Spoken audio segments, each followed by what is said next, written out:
سبحان اللہ، ماشاء اللہ، بہت بڑی ویڈیو لے کے آئے ہیں آپ کے سامنے، جو سرکار محمد صلی اللہ علیہ وسلم کے مدینہ شریف کی جنہوں نے بنایا، جنہوں نے سجایا، ان کے دماغ کو داد دینی پڑے گی۔ اور مسجد نبوی کے انجینئر نے کیا معجزہ دیکھا کہ سبحان اللہ کہنے پر مجبور ہو گیا۔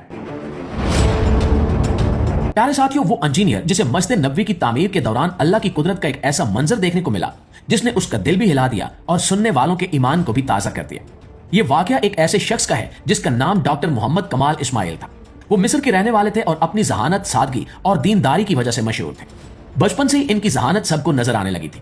کم عمری میں ہی انہوں نے اپنی تعلیم مکمل کر لی اور انجینئرنگ کے میدان میں بہت بڑا نام پیدا کیا۔ انہوں نے یورپ کی بڑی یونیورسٹیوں سے اعلیٰ تعلیم حاصل کی اور اسلامی طرز تعمیر پر بہت اہم پروجیکٹ مکمل کیے۔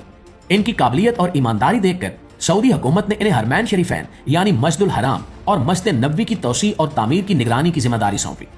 یہ ذمہ داری دنیا کی سب سے بڑی ذمہ داریوں میں سے ایک تھی، کیونکہ یہ کوئی عام عمارت نہیں تھی بلکہ اللہ کے گھر اور رسول اللہ صلی اللہ علیہ وآلہ وسلم کی مسجد کی خدمت تھی۔ حیران کن بات یہ ہے کہ ڈاکٹر کمال اسماعیل نے اس کام کے بدلے 1 روپیہ بھی لینے سے انکار کر دیا۔ ان کا کہنا تھا کہ میں اللہ کے گھر کی خدمت کے بدلے دنیا کا پیسہ کیسے لے سکتا ہوں۔ وہ کہتے تھے کہ قیامت کے دن اگر اللہ نے پوچھ لیا کہ تم نے میرے گھر کی خدمت کے بدلے دنیا کا فائدہ کیوں لیا تو میں جواب کیا دوں گا۔ یہی وجہ تھی کہ وہ بہت سادہ زندگی گزارتے تھے۔ انہیں شہرت پسند نہیں تھی، وہ میڈیا سے بھی دور رہتے تھے اور زیادہ وقت عبادت، تلاوت اور خاموشی میں گزارتے تھے۔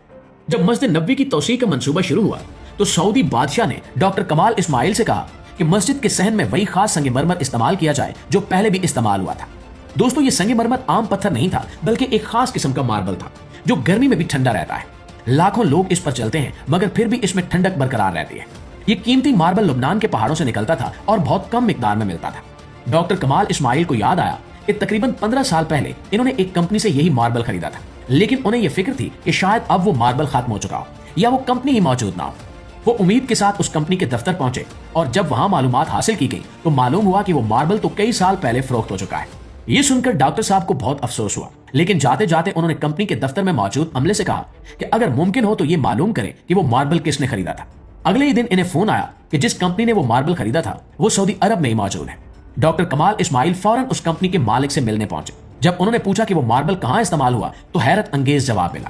ناظرین، کمپنی کے مالک نے بتایا کہ وہ قیمتی سفید ماربل آج تک گودام میں رکھا ہوا ہے اور اسے کہیں استعمال نہیں کیا گیا۔ 15 سال گزر گئے مگر کسی نے اسے ہاتھ تک نہیں لگایا۔ ایسا لگتا تھا جیسے وہ ماربل اسی دن کا انتظار کر رہا تھا جب اسے مسجد نبوی میں لگایا جائے گا۔ یہ سن کر ڈاکٹر کمال کی آنکھوں سے آنسو بہنے لگے۔ انہیں محسوس ہوا کہ یہ اللہ کی طرف سے ایک خاص انتظام ہے اور کسی معجزے سے کم نہیں ہے۔ انہوں نے کمپنی کے مالک کو ایک خالی چیک دیا اور کہا کہ اس میں جو قیمت چاہیں لکھ لیں، مگر کمپنی کے مالک نے بھی بڑی عاجزی دکھائی اور کہا کہ اگر یہ ماربل مسجد نبوی کے لیے ہے تو یہ ہمارے لیے بھی اعزاز کی بات ہے۔ دوستو، یہ واقعہ سن کر انسان واقعی حیران رہ جاتا ہے۔ کبھی کبھی اللہ ایسا انتظام کر دیتا ہے جو انسان کی سوچ سے بھی باہر ہوتا ہے۔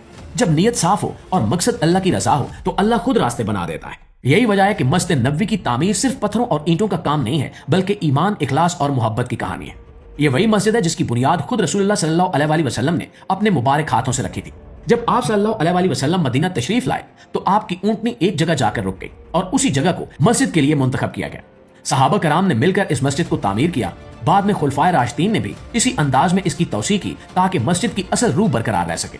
آج بھی جب دنیا بھر سے مسلمان مدینہ منورہ جاتے ہیں تو مسجد نبوی میں قدم رکھتے ہی دل پر ایک عجیب سکون اترتا ہے۔ لاکھوں لوگ وہاں نماز پڑھتے ہیں، دعا کرتے ہیں اور اپنے گناہوں کی معافی مانگتے ہیں۔ ہر زبان اور ہر قوم کے لوگ وہاں جمع ہوتے ہیں مگر سب کا مقصد ایک ہی ہوتا ہے کہ اپنے رب سے قریب ہونا اور اپنے نبی صلی اللہ علیہ وآلہ وسلم سے محبت کا اظہار کرنا۔